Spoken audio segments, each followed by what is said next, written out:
I got money on my mind. I'm just trying to get some dough. I ain't picking up my line unless it's money on the phone. My first purchase in Bitcoin was February of 2020. I got in right around like $9,000. I just put $50 in it, bro, because I didn't know. And I got you. I purchased it on Robinhood. Once again, that showed my lack of knowledge of what was truly going on, because I didn't know that whenever I purchase it on Robinhood, I don't own my coin. But to be honest with you, I don't think it's Bitcoin at all. I don't think you're buying Bitcoin at all on Robinhood. But yeah, we'll get into that. But that showed like my lack of knowledge in it. But I was at least happy because I was at least able to participate in the game that happened. Right. So now Kelly just told me about a digital wallet engine. I don't know if you that's what I use. So he told me about engine, and I was like, yo. So my thinking is, if it retraces a little bit and it drop, I'm selling what the hell I got, and then I'm about to like really just flip in and try to start owning my own Bitcoin. And right. That's the segue that I kind of want to get into, is that owning your Bitcoin and how you go about it. Because I know right now, once again, with society, you're talking about investing on society. Those are big players who are purchasing Bitcoin right now. There's JP Morgan who's purchasing Bitcoin. There's PayPal who's purchasing Bitcoin. There's Square who's purchasing Bitcoin.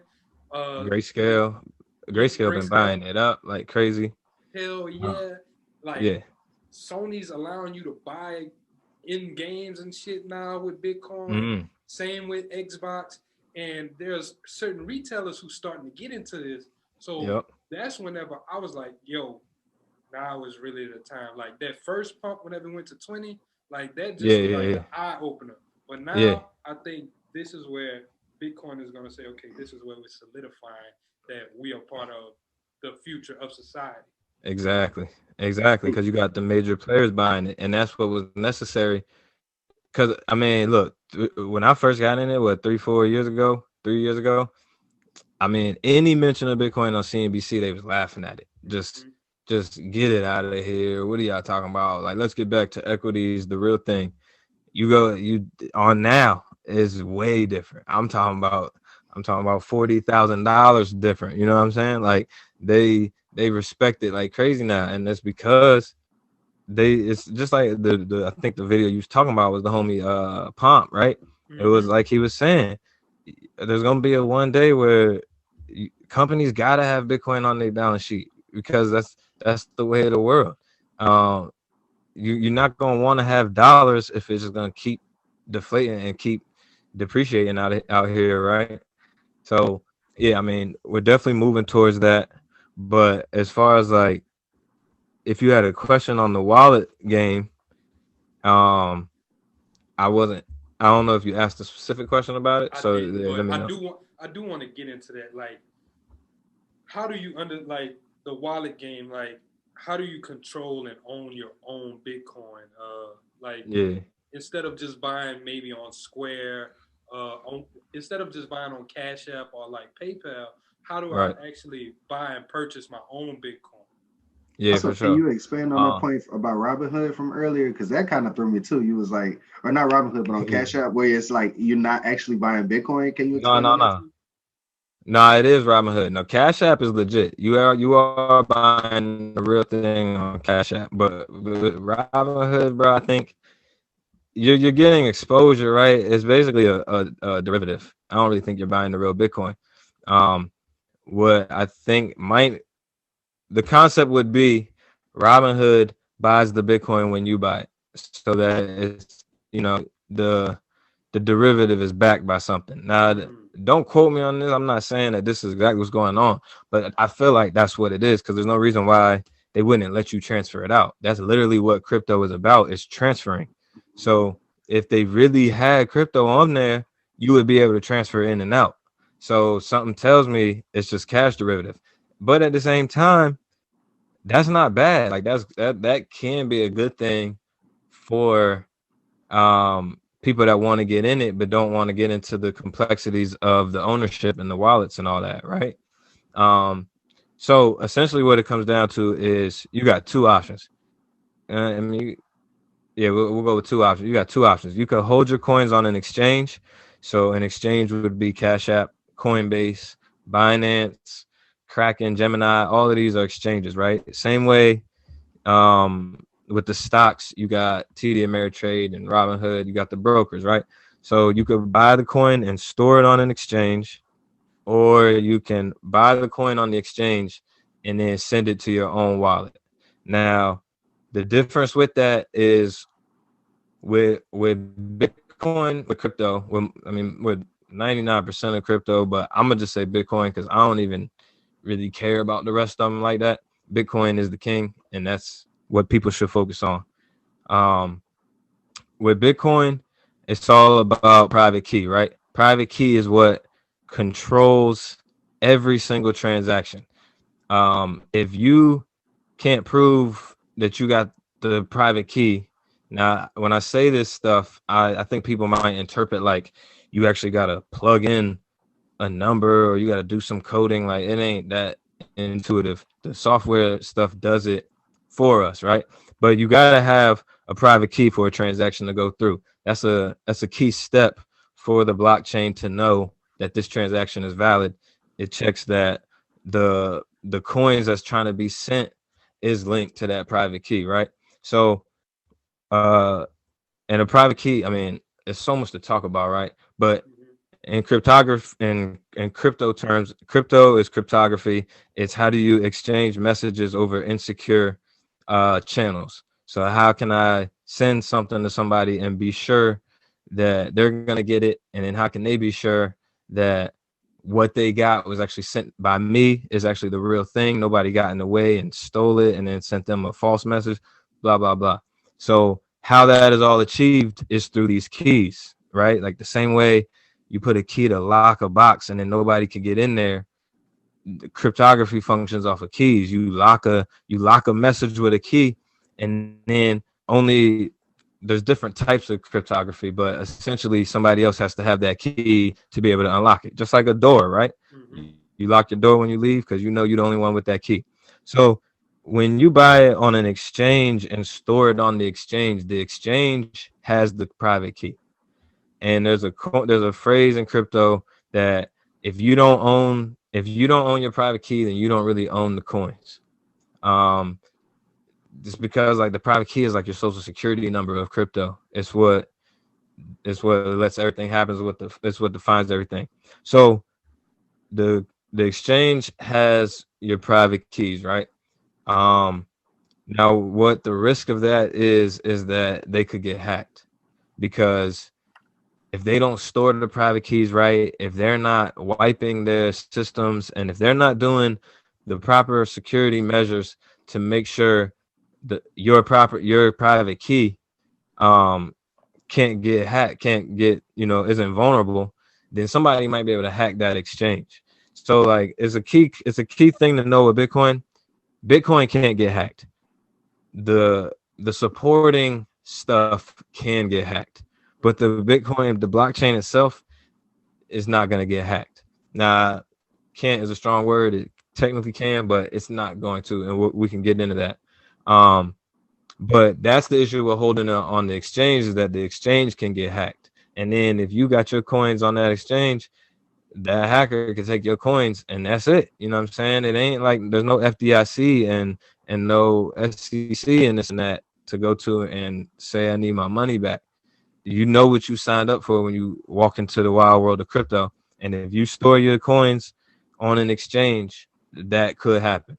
So the smart thing to do is buy it on the exchange and then send it to your own wallet. And there's a whole bunch of different types of wallets. Different ones offer different security features, a whole bunch of like technical stuff.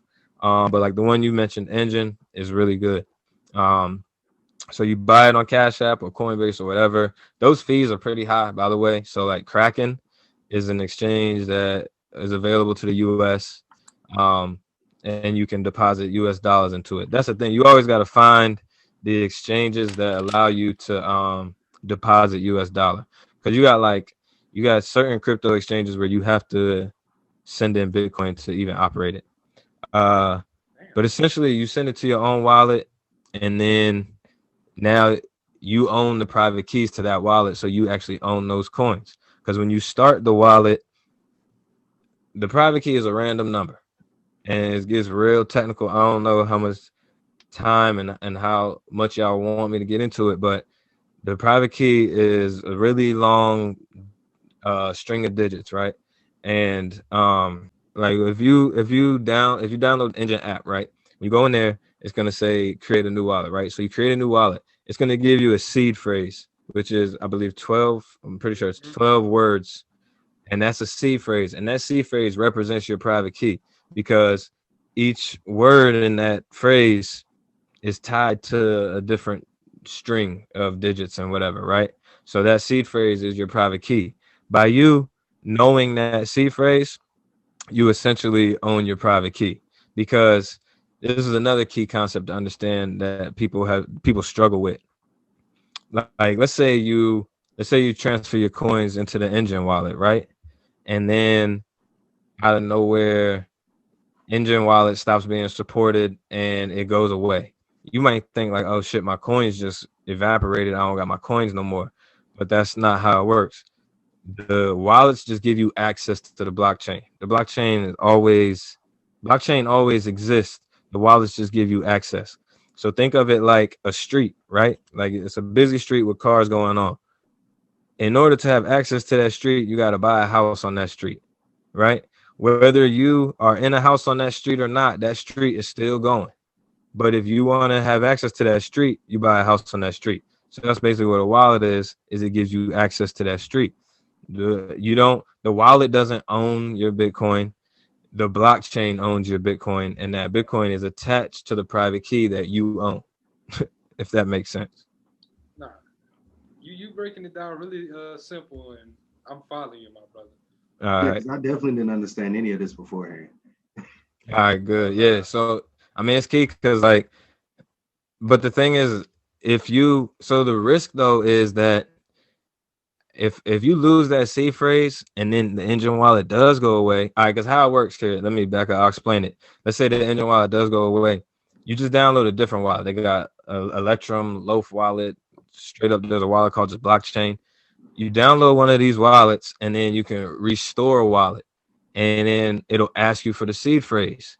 You plug in the phrase that you got from the Engine wallet, and then boom, your coins are in that wallet now, because the Engine wallet never owned your coins. The Engine wallet just gave you a private key, and that private key is going to work no matter what wallet you're using, because like I said, that street is in existence whether you got a house on it or not.